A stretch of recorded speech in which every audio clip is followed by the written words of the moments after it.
आदरणीय मुख्यमंत्री जी कहते थे शांति के साथ सुशासन को स्थापित करना है। सभी जिलाधिकारी को मैंने कल बुलाया था।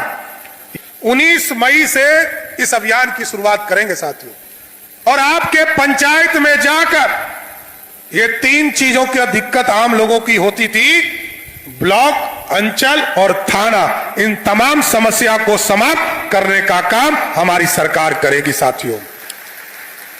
और स्वाभाविक है हमारी बच्चियां पढ़े, सुरक्षित रहे, इसलिए हमने साफ तौर पर कहा है कि हमारी बच्ची हो, हमारी बहन हो, हमारी बहन माताएं, इसकी सुरक्षा की गारंटी करना है हमारी पुलिस करेगी। और हमने पूरी व्यवस्था खड़ा किया है, चाहे वो कॉलेज हो, स्कूल हो, सभी जगह हमारी पुलिस खड़ी रहेगी। और जब तक हमारी बहनें घर नहीं पहुंच जाए तब तक पुलिस चैन की नींद नहीं सोएगी, इतना जरूर आश्वस्त करते। और इसके साथ साथ पढ़े अच्छे कई लोग आए मेरे पास, लोगों ने कहा कि सरकार में जो मंत्री होते हैं, सरकार में जो पदाधिकारी होते हैं, उनके बच्चे बड़े स्कूल में पढ़ते हैं। मैंने कहा कि ऐसी व्यवस्था खड़ा करना है, मॉडल स्कूल खड़ा करना है, क्योंकि नीतीश कुमार जी ने तय किया था कि सभी 534 ब्लॉक में हम मॉडल स्कूल बनाएंगे। हम लोगों ने तय किया है कि अभी पिछले कैबिनेट में यहां वित्त मंत्री जी बैठे, हम लोगों ने तय किया है कि ऐसा मॉडल स्कूल बनाना है और कॉलेज खोलना है सभी ब्लॉक में कि सभी पदाधिकारी और नेता का बच्चा इस क्वालिटी का स्कूल हो कि उसमें पढ़ने के लिए तरीसे, और यहां के गरीबों का बच्चा उस मॉडल स्कूल में पढ़ने का काम कर सके। और जिस दिन पैरवी आने लगा, मैंने कहा सभी जिलाधिकारी को मैंने कल बुलाया था, यह मॉडल स्कूल उस दिन सक्सेस होगा साथियों जिस दिन आपके पास पैरवी आने लगे, पॉलिटिकल वर्कर के पास पैरवी आने लगे, सभी विधायक सांसद के पास पैरवी आने लगे कि हमको इस स्कूल में बच्चे का एडमिशन कराना है। उसी दिन मैं समझूंगा कि ये मॉडल स्कूल का सपना हमने पूरा कर लिया साथियों, तब तक पूरा नहीं होगा। इसलिए साथियों हमको अभी गया भी जाना है, और गया में भी कई कार्यक्रम, चाहे वो विष्णुपद मंदिर हो, और आज तो भगवान बुद्ध की जयंती है। भगवान बुद्ध ने दुनिया में शांति देने का प्रदेश किया। आदरणीय मुख्यमंत्री जी कहते थे शांति के साथ सुशासन को स्थापित करना है, और आज न्याय के साथ विकास को आगे बढ़ाने का काम किया जा रहा है।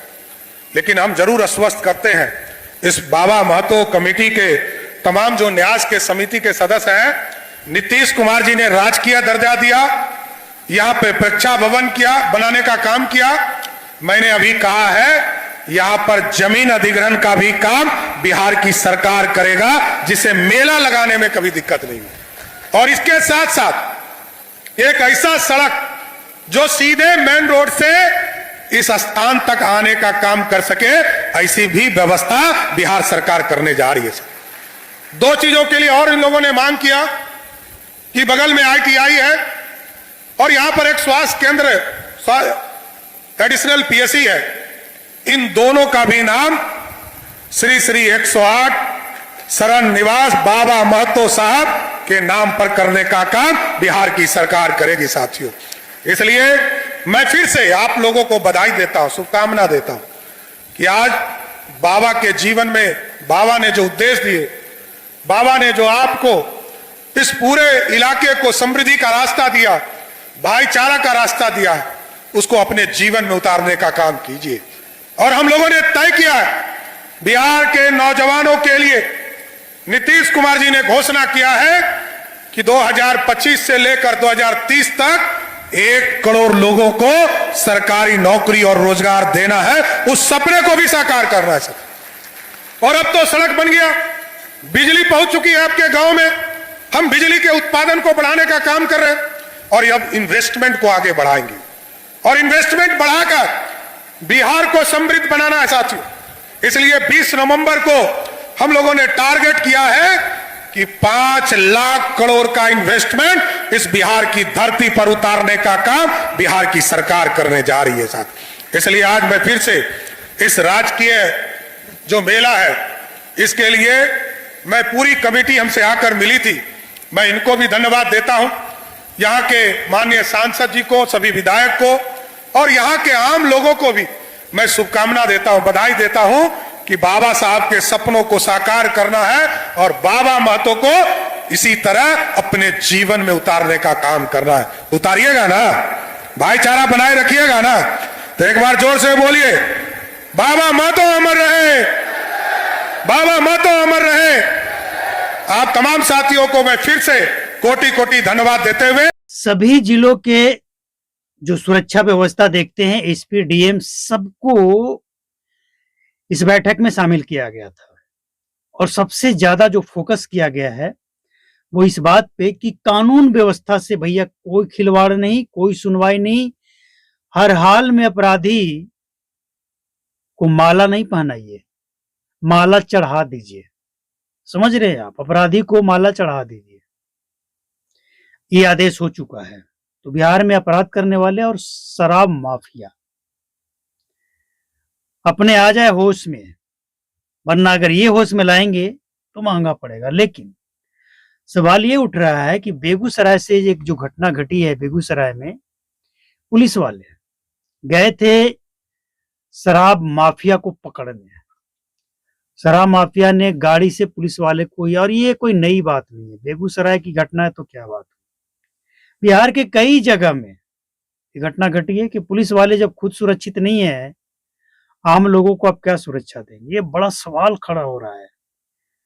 अपनी बैठक के मतलब अपने मंत्रिमंडल के पहले बैठक में उन्होंने जो कहा और जो एक्शन धड़ाधड़ ले रहे हैं, धड़ाधड़ बयान दे रहे हैं, उससे एक बात स्पष्ट है कि सम्राट चौधरी वाकई बिहार में कुछ करना चाहते हैं।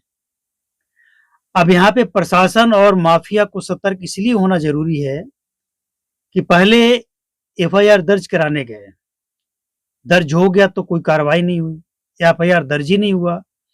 तो इन सभी चीजों पे ना अब सीएमओ का नजर रहेगा।